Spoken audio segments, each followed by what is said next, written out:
অনেক সময় কিন্তু যখন বাচ্চারা জন্মায় তাদের একটা পুষ্টি করা হয়, হয়তো অনেকে শুনবেন যে কোনো একটা বইতে পুষ্টি করা হয়, এবং এটা ছাড়া হরোস্কোপ করা হয়, এবং তাতে বলা হয় যে অমুক সাল থেকে অমুক সাল এরম যাবে, অমুক সাল থেকে অমুক সাল এরম যাবে, অমুক সালে এই হবে, এটসেট্রা। এটা হচ্ছে একটা প্রিফিক্সড মেনু। এই যেটা আছে সেইটাকে কিন্তু আপনি খণ্ডাতে পারবেন যদি আপনি কন্টিনিউয়াস ভালো কাজ করতে থাকেন, এবং সেই জন্য আমি বারবার পারপাস অফ লাইফটা বোঝানোর চেষ্টা করি।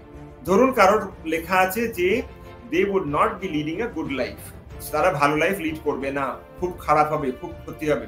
কিন্তু যদি আপনি ভালো কাজ করতে থাকেন, আপনার যে নেগেটিভটা লেখা ছিল হরোস্কোপে বা কুষ্ঠিতে, সেটা যে পুরোপুরি চেঞ্জ হয়ে পজিটিভ হয়ে যাবে আমি বলছি না, কিন্তু সেটা নিউট্রালাইজ হয়ে যাবে। তার মানে আপনার খারাপটাও হলো না, আপনার কোনো ক্ষতিও হলো না।